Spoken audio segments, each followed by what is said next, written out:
cake had 3 layers. I baked it myself, the same way I baked everything in that house. Quietly, without credit, without complaint. I had driven 40 minutes to find the exact brand of vanilla extract Linda preferred, the kind in the dark glass bottle that cost 3 times more than the regular one. I had stayed up past midnight getting the frosting smooth because Margaret, my mother-in-law, had once mentioned offhandedly that store-bought frosting tasted like disappointment. I had ironed the tablecloth, arranged the flowers, and set out the good plates, the ones I had bought 2 Christmases ago, and which now lived in Margaret's china cabinet like they had always belonged to her. Linda blew out the candles. Everyone clapped. Someone whistled. Margaret stood up from her chair, glass raised, voice full of warmth that had always made me want to believe in it. "Linda does so much for this family," she said, eyes moving around the table with the practiced ease of someone who had given many toasts. "She shows up. She contributes. She makes us all feel seen. We are so lucky to have a woman like that in our lives." She looked at every single face at that table. She looked right past mine. I smiled. My face knew how to do that without being asked anymore. It was a reflex, like flinching. I raised my glass with everyone else, said nothing, and took a sip of the wine I had also purchased, also carried in, also quietly placed in the refrigerator 3 hours before anyone arrived. That night, driving home while Marcus fell asleep in the passenger seat, I made a decision so quietly that even I almost didn't hear it. No more. Hit that like button right now if someone has ever praised everyone in the room except the one person holding everything together. And subscribe if you want more stories where that person finally stops holding on. My name is Sara Malik. I am 34 years old. I have a degree in financial consulting, a client list I built from scratch, and a very detailed spreadsheet that I started keeping about 2 years into my marriage. Not out of suspicion, out of survival instinct.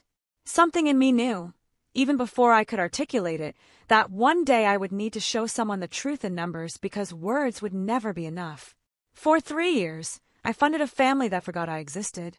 Let me take you back to the beginning, because the beginning matters. The beginning is where the pattern gets set, and once a pattern is set inside a family, it becomes invisible like wallpaper. Nobody questions wallpaper. It is just there. I met Marcus at 28.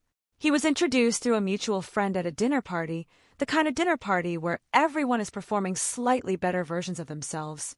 Marcus was funny, genuinely funny, not the kind of funny that requires an audience, but the kind that happens naturally in the middle of sentences, without planning. He was warm. He remembered details. On our 3rd date, he mentioned something I had said on our 1st date, word for word, and I remember thinking, this person actually listens. I fell in love with that version of him. I still believe that version existed. I just did not understand, at 28, that people can be genuinely warm and still be blind. That listening and seeing are 2 completely different skills. We married within 18 months. Fast, some people said. Right, I felt at the time. We moved into the house his mother Margaret had gifted him. That word, gifted, was used at every family gathering, in every story Margaret told about her own generosity. What was not mentioned, not at dinners, not in casual conversation, was that there was still a mortgage on that house. A mortgage with a monthly payment. A mortgage with an account attached to it. An account that, within 6 months of our marriage, became my responsibility. It did not happen with a conversation. It happened the way most financial arrangements happen in households where money is not discussed directly. It happened through implication. Marcus's freelance work, graphic design and occasional brand consulting, had always been inconsistent. Before we married, that inconsistency was romantic somehow, creative freedom, artistic risk. After we married, and after we moved into a house with real bills attached to it, that inconsistency became something else. It became a quiet pressure that settled on my shoulders, so gradually, I did not notice the weight until it had already changed my posture. First it was 1 month. Marcus was between projects. I covered the mortgage. No problem. That is what partners do. Then it was another month. He had a promising lead. I covered utilities and groceries. Fine. Then it was 6 months. Then a year. Then 2. And somewhere in those 2 years, the story inside that house shifted. Not loudly. Not with any announcement. Just quietly, the way seasons change. Marcus stopped saying, "I'll catch up next month," and started saying nothing at all. Margaret stopped asking how Marcus's work was going and started talking about how lucky we were to have such a stable foundation. The foundation was my consulting income. The stability was my quarterly tax filings. But in Margaret's version of events, Marcus was the provider. He came from a family of providers, she said. She said this often. She said it while eating food I had paid for, in a house I was covering, at a table I had bought. I smiled every time, and I opened my spreadsheet later and added another line. Linda, Marcus's younger sister, visited often. She had an easy laugh and the particular confidence of someone who has never had to calculate whether they can afford to be generous. She would walk through the house complimenting things without asking where they came from.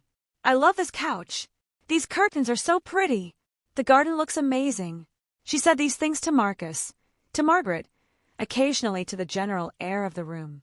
Never to me. Not because she was cruel. Just because it genuinely did not occur to her that any of it came from somewhere specific. From someone specific. At Linda's birthday dinner, Marcus made a toast. He stood up with his glass and talked about family, about showing up, about what it means to have people who love you unconditionally. He looked at Margaret. He looked at Linda. He looked at their uncle who had driven 3 hours for the party. He did not look at me. I sat at that table, in the chair I had carried in from the garage because we needed an extra seat, and I watched my husband give a speech about love and family and belonging, and I felt something inside me go very, very quiet. Not hurt, something beyond hurt, something clear. That night, after everyone had gone home and Marcus was watching television, I went upstairs and opened my laptop. I opened the spreadsheet. I scrolled to the bottom. The number was significant enough that I sat with it for a long time without moving. 3 years. Every mortgage payment. Every utility bill. Every grocery run. Every birthday party, including this one. Every repair. Every appliance. Every renovation that Margaret had called an investment in the property and then supervised while I wrote the check. I added it all up one more time, just to be sure. Then I closed the laptop, got into bed, and stared at the ceiling for a while. In the morning, I made coffee, saw Marcus off, waited until the front door shut, and picked up my phone. First call, my accountant. I need to restructure everything, I said. All of it, starting this week. She had seen my numbers before. She did not ask why. Second call, my lawyer. I need to understand what my legal position is regarding joint assets and property contributions. He had a calm voice, the kind that makes complicated things feel manageable. He told me to bring my documentation. I had a folder for that. Over the next 2 weeks, I moved quietly. I opened a personal account. I began redirecting my income there. I did not touch the shared account yet. I kept the automatic payments running, the mortgage, the utilities, the subscriptions Margaret depended on. I kept everything exactly the same on the surface. Underneath, I was building an exit. My lawyer found something interesting during the review. Several renovation costs I had covered over the years had been logged under joint contribution agreements. Margaret had insisted on the paperwork at the time. For tax purposes, she had said, waving her hand like it was a minor detail. She had used that phrase a lot. Minor detail. Fine print. Just paperwork. Paperwork always matters. Legally, my contributions had established a partial financial claim on the property. Not full ownership, but enough. More than anyone in that house had considered. I did not tell Marcus. I did not tell Margaret. I simply finished building my folder and waited for the right moment. The moment chose itself on a Tuesday. Marcus came home distracted, barely looking up from his phone while I cooked dinner. He sat down, ate, scrolled, stood up. Then, almost as an afterthought, he said, "Oh, Mom mentioned she's thinking of having Rachel and her family move into the East Wing. Just for a few months. You be okay with that, right?" He was already walking out of the kitchen when he said it. I put down the spatula. "Marcus!" He turned. "Sit down." Something in my voice made him sit. I put the folder on the table between us. He looked at it without touching it. "What is this?" 3 years, I said. "Every payment, every transfer, every receipt." He opened it slowly. He turned pages slowly. The kitchen was very quiet except for the sound of paper. When he looked up, his face was doing something complicated. "Sara, I'm not angry," I said. And I meant it. I am just done being invisible. I told him what my lawyer had found. I told him about the account restructuring. I told him, calmly and clearly, that the automatic payments would be stopping at the end of the month. He stared at me for a long time. What does that mean for the house? That's something you should discuss with your mother, I said, since she makes most of the decisions about it anyway. Margaret called the next morning. Her voice was the careful, sweet version, the one she used when she wanted something. Sara, darling, Marcus says you're upset. Let's talk in person. Come for tea. I'd rather not, I said, but I did want to let you know, as a courtesy, that the automatic payments will stop at month end. You'll want to make other arrangements. A pause. Then the voice shifted just slightly. That's not reasonable. You can't just. I can, I said, and I have the documentation to confirm it's entirely within my rights. Another pause. Longer this time. What documentation? Everything, I said pleasantly. Have a good day, Margaret. By the second week, the house began to feel the absence. The lawn service stopped. The streaming subscriptions dropped. The premium grocery deliveries, the ones Margaret had started ordering on my account without mentioning it, those stopped too. Marcus called, frustrated. This is affecting everyone, Sara. Mom is stressed. Linda says you're being vindictive. I'm being accurate, I said. There's a difference. He came to see me in person. He sat across from me in a coffee shop and looked tired in a way I had not seen before. I didn't realize, he said, how much you were carrying. I know, I said. That was the problem. We sat with that for a moment. What do you want? He asked. A life where my contributions are visible, I said. And if that's not available here, then I want a clean separation. He did not fight it. Maybe some part of him had known this was coming. Maybe some part of him was relieved that someone had finally said out loud what both of us had been living inside for 3 years. The separation was clean, as these things go. Assets divided fairly. My lawyer made sure of that.